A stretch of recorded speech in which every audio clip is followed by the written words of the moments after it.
días a todos y bienvenidos de nuevo al podcast del Pan Am Post. El exministro de Agricultura, Andrés Felipe Arias, fue condenado en primera instancia a 17 años de prisión. Una condena desmedida, incluso si fuera cierto los delitos de los que le acusan. Desde ese momento, el exministro inició una larga y muy difícil batalla por conseguir un juicio justo, porque le permitan defenderse en una segunda instancia. El proceso contra Andrés Felipe Arias ha estado cargado de irregularidades, desaciertos, asuntos simplemente inentendibles que hacen que expertos lo califiquen como un proceso kafkiano. Por ejemplo, uno de los delitos que se le imputan al exministro es el de celebración indebida de contratos, haciendo referencia específicamente al contrato con el IICA. Sin embargo, este no fue un asunto que se inventara Andrés Felipe Arias. El Ministerio de Agricultura desde 1993 celebra contratos con el IICA. Para ser específicos, hasta la fecha del juicio de Arias se habían celebrado entre el IICA y entre el Ministerio de Agricultura 132 contratos, sin que ninguno de los ministros de Agricultura que estuvieron antes de Andrés Felipe Arias fuera perseguido por la Corte Suprema de Justicia. Pero además, el sucesor de Andrés Felipe Arias, el señor Juan Camilo Restrepo, también celebró contrato con el IICA bajo la misma modalidad. Además, al exministro no se le ha permitido hacer uso de su derecho a la doble instancia.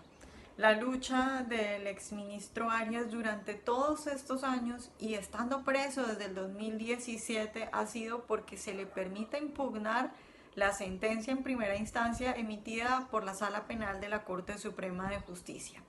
La semana pasada conocimos la decisión de la Corte Constitucional de amparar el derecho que tiene Andrés Felipe Arias y todas las personas que estén en su situación de una segunda instancia, de poder impugnar la sentencia. Sin embargo, pues la lucha de Arias apenas empieza, sobre todo cuando tenemos en cuenta que va a ser la misma Corte Suprema de Justicia la que emitió la sentencia en su contra en primera instancia y la que durante estas últimas semanas se ha estado manifestando en contra de la posibilidad de Arias de tener una segunda instancia, la que va a designar esos jueces que se van a encargar del nuevo juicio del exministro.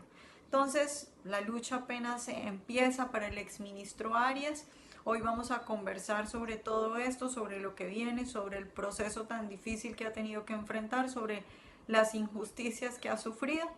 Nuestro entrevistado de hoy es uno de sus abogados, Marcel Tangarife, experto en Derecho Constitucional y ex magistrado auxiliar de la Corte Constitucional. Abogado Marcel Tangarife, buenos días y muchas gracias por estar hoy con nosotros. Vanessa, muy buenos días, muchas gracias por esta invitación.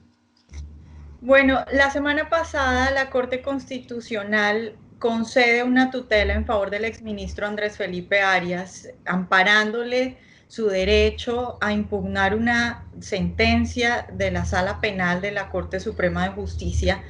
Yo quiero empezar preguntándole qué significa eso, porque mucha gente no entiende qué es eso de doble instancia, qué es eso de derecho a impugnar, qué significa eso para Andrés Felipe Arias, pero también en general para Colombia y para todas aquellas personas que están en el caso de Andrés Felipe Arias, de que tuvieron una sentencia pero no pudieron impugnar.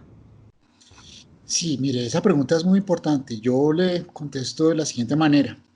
Me parece que el fallo de tutela de la semana pasada es muy importante para la historia del país.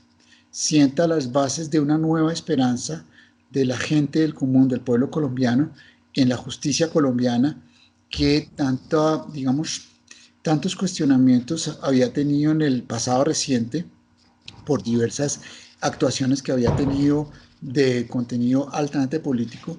Entonces yo creo que es muy importante eso.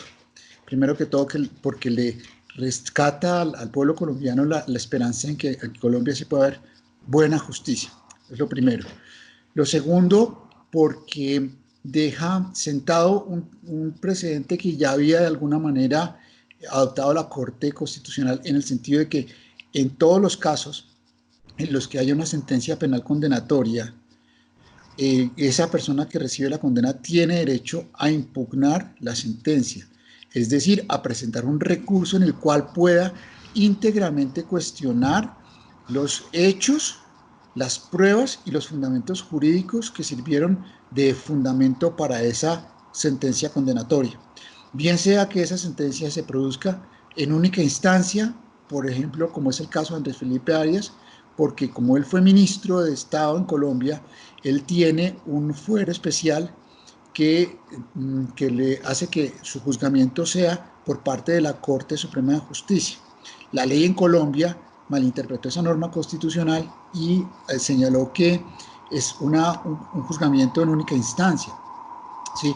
Podía haber sido también por primera vez después de resolverse el recurso extraordinario de casación de la sentencia penal, o por primera vez en primera o en segunda instancia. Entonces, en cualquiera de esos escenarios quedó establecido por la Corte Constitucional que cabe la protección del derecho al debido proceso, y cualquier persona condenada por primera vez una sentencia tiene derecho a impugnarla íntegramente. Eso es de un valor, de una trascendencia importante. Tan importante es, Vanessa, que un caso similar, el caso Dreyfus, se presentó a finales del siglo XIX en Francia, y después de casi 20 años de discusión sobre la posibilidad de presentar una impugnación contra esa sentencia de única instancia contra el oficial Dreyfus, se logró que se tramitara la impugnación y se demostró la inocencia de Alfred Dreyfus. Y ese caso fue fundamental para sentar las bases de la Tercera República Francesa a principios del siglo XX. Es de esa importancia. Otra pregunta que nos hacemos mucho es por qué al exministro se le niega 3 veces el derecho a la impugnación, si bueno, esto está reconocido en tratados internacionales y es un derecho humano que alguien pueda impugnar. ¿Por qué sucede esto? ¿Por qué le toca una lucha tan larga? Sí, esa es una muy buena pregunta, y la respuesta pues todavía no la tenemos del todo clara, por lo menos desde el punto de vista jurídico. Seguramente en el análisis político que harán otras personas se llegará rápidamente a la respuesta que puede resultar obvia desde el punto de vista político, pero yo me centro en lo jurídico. Mire, cuando se notifica por primera vez la sentencia del 16 de julio de 2014 por parte de la Sala Penal de la Corte Suprema de Justicia, sentencia de única instancia, Andrés Felipe Arias hace lo que cualquier ciudadano hubiera hecho: presentar un recurso, una impugnación contra esa sentencia, porque a su juicio y a juicio de su equipo de abogados, la sentencia fue adoptada por la Corte Suprema de Justicia, Sala de Casación Penal, imputándole 2 delitos. Uno, celebración indebida de contratos. Y mire la cosa tan divertida. La celebración del contrato se hizo con un organismo internacional, que es el IICA, IICA, que es el Instituto Iberoamericano de Cooperación Agrícola, que forma parte de los organismos e instituciones de la Organización de Estados Americanos, ¿sí? Con el cual, con el IICA, los gobiernos de Latinoamérica, principalmente los que tenemos un poco menor nivel de desarrollo, celebramos reiterada y frecuentemente contratos de cooperación, ¿sí?, internacional, para favorecer precisamente al sector agrícola.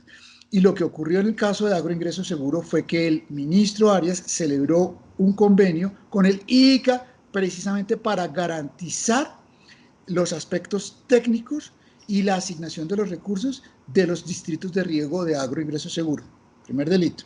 Segundo delito es supuestamente el peculado por apropiación de recursos públicos a favor de terceros. Primero, hay suficientes pruebas, y eso fue lo que se impugnó como en el primer punto, por parte de la defensa de Andrés Felipe Arias, que no había ni una sola prueba de que Andrés Felipe Arias hubiera beneficiado ni él ni a favor de terceros, y no podía hacerlo porque él no asignaba los recursos, él no los manejaba. Las asignaciones provenían de las autorizaciones que daba el IICA. Sí, imagínese un ministro del despacho pues asignando recursos y girando cheques, eso no pasa en ninguna parte. Pero adicionalmente, las personas que pudieron haber digamos, incurrido en algún incumplimiento de algunos de los requisitos porque dividieron un predio para obtener 2 veces el beneficio de agroingreso seguro, por ejemplo, devolvieron la totalidad de recursos. Luego, si hubiese existido esa conducta, el delito penal se hubiese extinguido por la devolución de los recursos de aquellos que se beneficiaron. Entonces, ninguna de esas pruebas fue valorada suficientemente por la Corte Suprema de Justicia, a tal punto que la propia Procuraduría General de la Nación, que es un órgano disciplinario de acompañamiento en esta clase de procesos, pide la absolución plena de Andrés Felipe Arias diciendo que no hay una sola prueba de la comisión de algún delito, ¿sí? Y un salvamento de voto dentro de esa sentencia, claramente uno de los magistrados de la Sala de Casación Penal dice no hay pruebas del delito. Entonces la impugnación se presenta con el propósito de, ante un juez independiente e imparcial, tener la posibilidad de que se revise esa decisión. La Sala de Casación Penal en esa primera oportunidad niega el recurso diciendo que se trata de una sentencia de única instancia, a pesar de que, como usted lo menciona, los tratados internacionales en Colombia que protegen ese derecho están vigentes desde marzo de 1976, en el caso del Pacto Internacional de Derechos Civiles y Políticos de la ONU, y desde julio de 1978 en el caso del Pacto de San José en el sistema iberoamericano. Entonces, pues es una primera injusticia. Viene una sentencia de la Corte Constitucional del año 2014 que obliga a una reforma constitucional para que se ampare este derecho en todos los casos, ¿sí? Y resulta que a partir de ese acto legislativo, de esa reforma a la Constitución, Andrés Felipe Arias vuelve y dice, presento mi impugnación porque yo tengo ese derecho. Y la Corte Suprema de Justicia dice, pero es que resulta que su sentencia es de hace 4 años, yo no le puedo ni aplicar el principio de favorabilidad en materia penal, que está vigente en Colombia desde la ley 153 de 1887 y es un principio constitucional, ¿sí? Porque es que su sentencia ya hizo tránsito a cosa juzgada, entonces lo sentimos mucho. Andrés Felipe Arias había desde 2014 acudido al Comité de Derechos Humanos de la ONU y precisamente en julio de 2018 el comité emite su dictamen que es notificado al Estado colombiano en noviembre de 2018. Y en ese dictamen de la ONU se dice claramente que la Corte Suprema de Justicia, Sala de Casación Penal, incurrió en violación de ese tratado internacional al no haberle concedido el derecho a la impugnación de la sentencia condenatoria de única instancia de Andrés Felipe Arias, ¿sí? Entonces, es la tercera vez que lo niegan y a partir de esa negativa es que se presenta la tutela para la protección de los derechos fundamentales de Andrés Felipe Arias y el incumplimiento de ese dictamen que según la Corte Suprema de Justicia no se cumple porque es que la sentencia hizo tránsito a cosa juzgada de 2014, es decir, está en firme y no se puede modificar y adicionalmente dice que ese no es su problema, que si Andrés Felipe tiene algún reclamo que tiene que presentárselo al Congreso de la República porque es quien no ha expedido la ley. Ese es el derecho fundamental al debido proceso es de aplicación inmediata, inclusive no requeriría norma alguna si se está vulnerando para protegerlo. Entonces, a partir de ese momento se presenta esta tutela y esta tutela le da la razón a Andrés Felipe Arias en la Corte Constitucional para que efectivamente se tramite esa impugnación. Abogado, respecto a esto que decíamos de que, bueno, que uno no entiende, por lo menos yo, igual desde mi ignorancia y también personas como saben, que saben mucho, como usted no entienden cómo con tantas cosas a su favor le ha tocado una pelea tan dura al exministro. En esa misma línea, la pregunta también viene ahora, aplica ahora para esta decisión de la Corte Constitucional, porque a pesar de que es en favor de la tutela de Andrés Felipe Arias, pues la votación es 5-4. Entonces uno se pregunta de nuevo, ¿por qué cree usted que fue esta votación tan apretada, por decirlo de alguna forma? Pues mire que a veces las matemáticas no reflejan exactamente la realidad de las cosas. Me explico. Cuando uno ve que una Corte Constitucional de 9 magistrados toma una decisión de 5-4, uno dice la decisión fue muy apretada, ¿sí? No hubo unanimidad. Y le quiero decir que, al contrario, en la Corte Constitucional hubo unanimidad. ¿Por qué razón? Porque es que resulta que se nos olvida que en la discusión lo que se pretendía era la protección del derecho fundamental al debido proceso, que tiene una manifestación concreta que es el derecho a la impugnación de la sentencia condenatoria contra Andrés Felipe Arias de única instancia. Y sobre ese punto, ninguno de los magistrados se opone. Todos son conscientes y reconocen que la Constitución Política de Colombia y que los tratados internacionales protegen en nuestro país el derecho a la impugnación de la sentencia condenatoria. Entonces, mire que ahí ya hay una unanimidad, la votación es 9-0, ¿sí? ¿Qué ocurre con los 4 salvamentos de voto? Y ahí viene, es un tema de matices. Yo diría que, desde el punto de vista técnico, se trata más de aclaraciones de voto que de salvamentos de voto. ¿Por qué razón?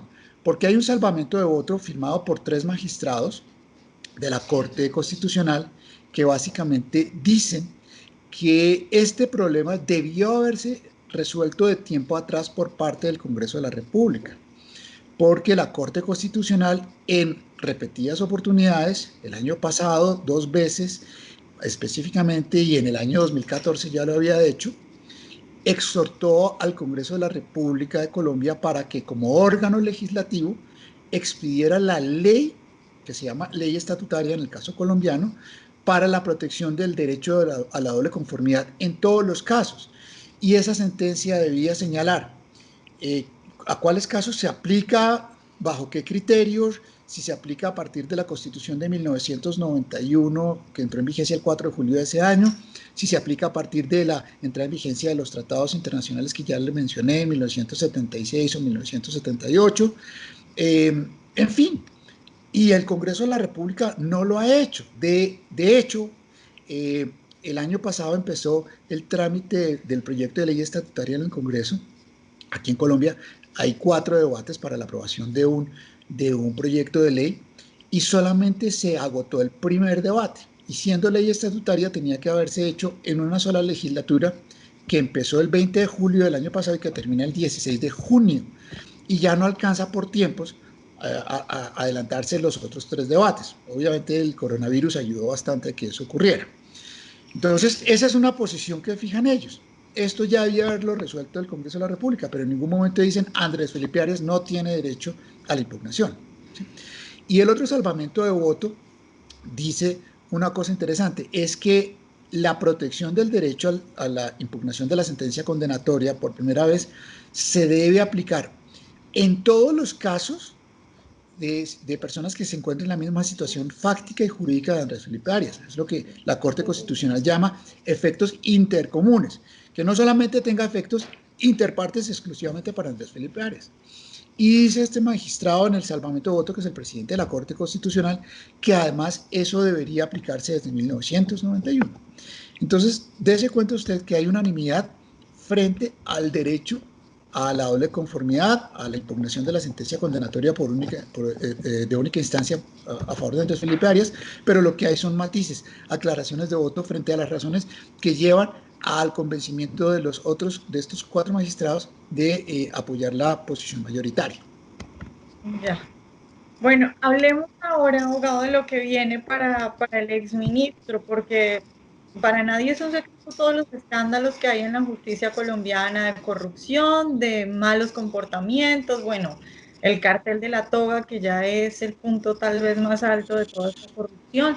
Pero bueno, en el caso de Andrés Felipe Arias, pues es que también él cuenta con un largo historial y de hecho durante las últimas semanas muchos medios reportaban claramente presión de ciertos magistrados de la Corte Suprema de Justicia hacia la decisión de la Corte Constitucional, se hablaba abiertamente de eso.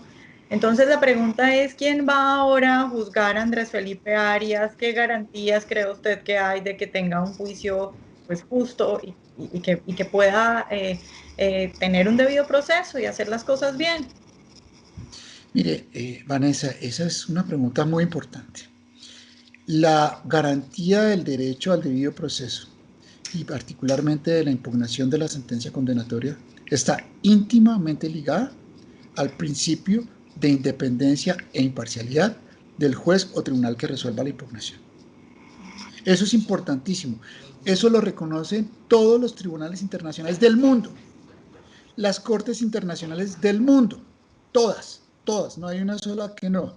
Y en Colombia la Corte Constitucional lo ha reconocido desde que empezó sus labores en 1992 de manera sostenida y sin cambiar su posición. La independencia e imparcialidad del juez es garantía del debido proceso. Si no se presenta esa garantía de independencia e imparcialidad, el debido proceso se ve gravemente afectado. ¿Sí? ¿En qué consiste esa independencia e imparcialidad en el caso de Andrés Felipe Arias de acuerdo con la ley colombiana? Que los magistrados que resuelvan la impugnación no pueden tener ningún tipo de situación objetiva o subjetiva que afecte su juicio frente a la impugnación de Andrés Felipe Arias. Entonces, en general, si usted ve que por los reportes de los medios de comunicación, pronunciamientos anteriores al fallo de tutela, solamente en la parte de los hechos que nos han rodeado la última semana, pronunciamientos anteriores al fallo de tutela de parte del vicepresidente de la Corte Suprema de Justicia, refiriéndose al fallo específicamente. Los jueces no se deben pronunciar a través de los medios de comunicación. Los jueces y magistrados se deben pronunciar a través de las decisiones judiciales. Punto. ¿Sí? Dos, el mismo día de la sentencia de tutela, el 21 de mayo, hay un comunicado de la sala plena, es decir, de todos los magistrados de la Corte Suprema de Justicia, diciendo, con un tono muy, muy agresivo y desafiante, que ellos acatan la sentencia de tutela, pero no la comparten, porque a juicio de la Corte Suprema de Justicia, lo que hizo la Corte Constitucional al amparar el derecho de Andrés Felipe Arias fue cambiar la regla de juego única y exclusivamente para favorecer a Andrés Felipe Arias. Mire la gravedad, única y exclusivamente para favorecer a Andrés Felipe Arias. ¿Sí? Si ese es el juicio que ya emitieron de manera anticipada todos los magistrados de la Corte Suprema de Justicia, pues ahí no hay una garantía de independencia e imparcialidad. Y esto es muy importante que lo tenga en mente la comunidad internacional, porque esa es una batalla que tenemos que dar, que el juez o el tribunal o la sala que resuelva eso sea independiente e imparcial, ¿no? Después de esto, el fin de semana, ese mismo día o al día siguiente, el presidente de la Corte Suprema de Justicia, como vocero de todos los magistrados de la Corte, reitera los puntos de su comunicado de prensa el día anterior. Y el vicepresidente de la Corte Suprema de Justicia, que a su vez forma parte de la sala penal, que a su vez ha sido uno de los magistrados que ha firmado varias de las providencias que negaron la impugnación de Andrés Felipe Arias, viene y otra vez lanza en ristre contra la sentencia de tutela de la Corte Constitucional y otra vez explica las razones por las cuales se le negó la impugnación a Andrés Felipe Arias, pero adicionalmente viene y dice que él, ante una pregunta que le hizo un periodista, que él no considera que esté impedido porque él no se ha pronunciado en el caso de Andrés Felipe Arias. Es decir, el tema es kafkiano, por decirlo menos, es muy preocupante y sobre eso es importante que todas las luces a nivel de la comunidad colombiana, jurídica colombiana, pero también a nivel internacional, se pongan sobre este caso porque se podría cometer una gran injusticia si la impugnación cae en manos de personas que claramente tienen comprometida su independencia y su imparcialidad porque definitivamente por sus propias actuaciones no lo son. Y lo han demostrado de esa manera y no han tenido ningún pudor en demostrarlo. Abogado, y esos jueces que se vayan a encargar, ¿quién los elige o cómo se escogen? Pues mire, lo poco que conocemos de la sentencia de tutela de la semana pasada, que aquí en Colombia hay un sistema que ojalá algún día cambie, y es que la Corte Constitucional adopta la decisión en sala plena en este caso, y en vez de publicar ese mismo día la sentencia, publica un comunicado de prensa en donde básicamente recoge la parte resolutiva de la decisión y unas consideraciones muy breves de algunos de los puntos más importantes de la discusión que se dio en la sala plena. ¿Sí? Y señala cuando hay salvamentos de voto y aclaraciones de voto, pero todavía sentencia no tenemos. Frente al tema de qué va a pasar con quién debe juzgar a Andrés Felipe Arias en su impugnación, el comunicado de prensa básicamente dice que debe ser una sala que integre la Sala Penal de la Corte Suprema de Justicia, que es la demandada, que es la contra la que se profirió la tutela, que es a la que se le suspendió la decisión de febrero de 2019 que le negó por tercera vez la impugnación a Andrés Felipe Arias, que es la misma sala que le había negado 2 veces la impugnación anteriormente, que es la misma sala que lo condenó penalmente a juicio de la Procuraduría y de uno de sus propios magistrados sin ni una sola prueba. Entonces, si esta sala es la que debe conformar la nueva sala, valga la redundancia, con magistrados, eso sí lo señala expresamente el comunicado de prensa, que no se debían haber pronunciado en ningún momento sobre el caso de Andrés Felipe Arias, pues yo creo que esa garantía de la independencia e imparcialidad del juez está entregándose, en términos reales, la presa se le está entregando al león. Y el león tiene hambre. O sea, es la misma Corte Suprema de Justicia, la misma Sala Penal de la Corte Suprema de Justicia que es la encargada de escoger esos jueces que van a resolver. Bueno, pues muy complicado, muy complicada la situación. Pero además yo quisiera hacerle ahí un comentario adicional que evidencia que este es un tema de la mayor importancia y de la mayor gravedad. Imagínense, en Colombia la sala penal de la Corte Suprema de Justicia está conformada por 3 salas. Una sala que es la sala de instrucción, que es como la que investiga, otra que es la sala de juzgamiento, que es la que juzga en primera instancia, y la sala de casación penal, que es la que juzga en segunda instancia. Esto a partir del año 2018, a partir de la reforma constitucional que le mencionaba ahora, precisamente para que quienes tengan un fuero constitucional de juzgamiento por parte de la Corte Suprema de Justicia puedan ser juzgados por un juez imparcial, puedan impugnar su sentencia y la impugnación la resuelve la sala de casación penal. ¿Sí? Pero aquí tenemos un problema.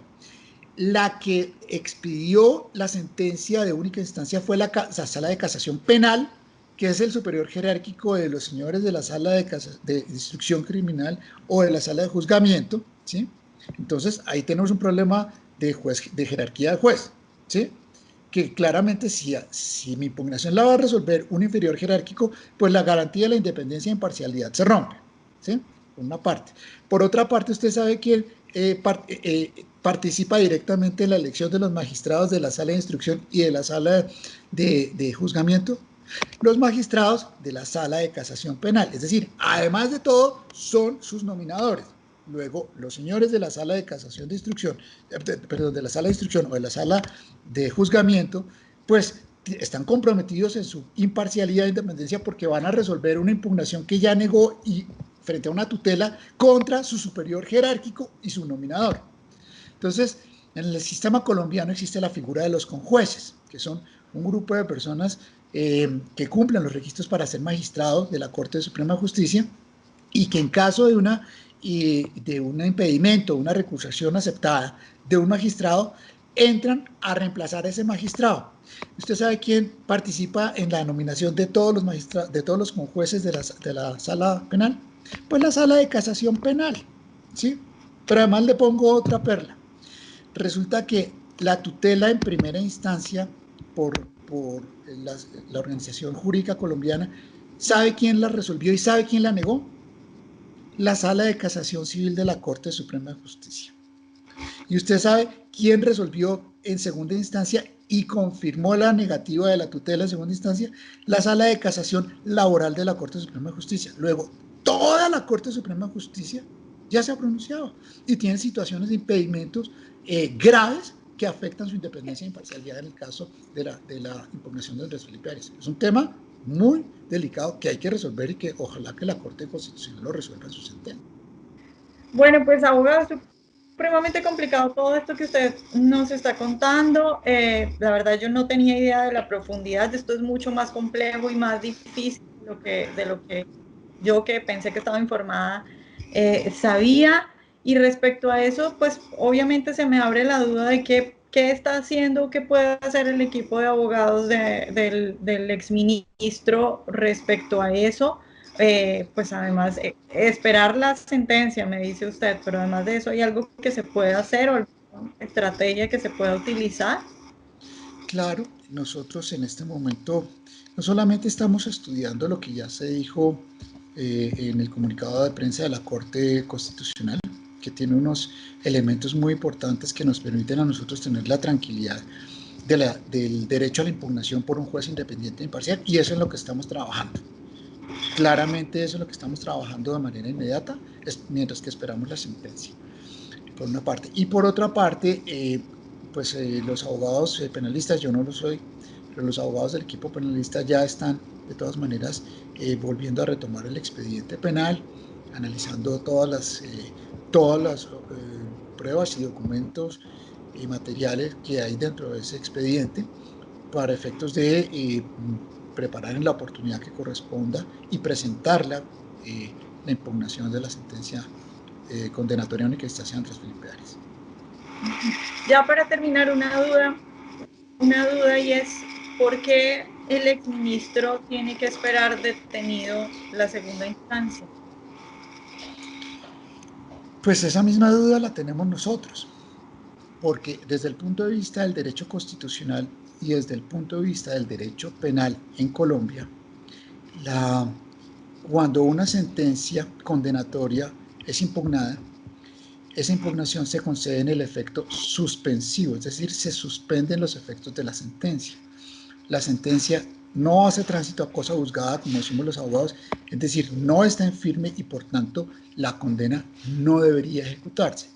Y si la condena es a pena privativa de la libertad, pues el exministro tampoco debería estar en este momento privado de la libertad. Sin embargo, la Corte Constitucional, por lo menos en lo que ha publicado del fallo, ha dicho que la impugnación de las sentencias se debe tramitar a través del mecanismo del recurso extraordinario de revisión. Cosa que es importante que aclare, porque es que el recurso extraordinario de revisión es extraordinario y por tanto es diferente a la impugnación de la sentencia, a la impugnación plena de la sentencia. Y apela a la figura de la revisión, porque cuando usted presenta un recurso extraordinario de revisión contra una sentencia condenatoria en firme, mientras que se tramita el recurso de revisión, la sentencia conserva su firmeza. Y si hay una persona detenida, privada de la libertad, pues esta persona tiene que mantenerse privada de la libertad, ¿sí? Entonces, no entendemos ahí todavía, y es un tema que seguramente la Corte Constitucional explicará en detalle la sentencia, cuáles son las razones que llevan a que haya adoptado ese pronunciamiento. Pero además le quiero decir otra cosa, que desde el punto de vista constitucional y particularmente desde el punto de vista penal, pues el tema de la libertad de Andrés Felipe Arias no es un tema que deba resolver la Corte Constitucional, ¿sí? Al menos que lo aplique como una garantía transitoria de protección de sus derechos fundamentales, mientras que el juez de garantías competente, el juez penal de garantías, resuelve sobre una eventual solicitud de libertad como consecuencia de la pérdida de la fuerza vinculante de la sentencia. Pero mire que nosotros hasta ahora no hemos presentado ninguna solicitud en ese sentido en el caso de Andrés Felipe Arias. Es más, antes de la sentencia de tutela de la semana pasada, el exministro Andrés Felipe Arias había manifestado que sí ayudaba a que se le tutelara su derecho a la impugnación. El hecho de no alegar, ni apelar, ni impugnar, ni solicitar la libertad mientras que se tramitaba la impugnación, él estaría dispuesto a sacrificarse en ese sentido. Y así pues estamos actuando por ahora, mientras que no tengamos una instrucción diferente de parte del doctor Andrés Felipe Arias. Bueno, abogado, pues muchas gracias por estar hoy con nosotros. No, Vanessa, muchas gracias a usted, a toda su audiencia, a Panama Post. De verdad que mil gracias por esta oportunidad y espero haber aclarado algunas de las dudas que todavía nosotros tenemos frente a esta tutela, que gracias a Dios sí es clara en proteger el derecho a la impugnación de la sentencia condenatoria de Andrés Felipe Arias.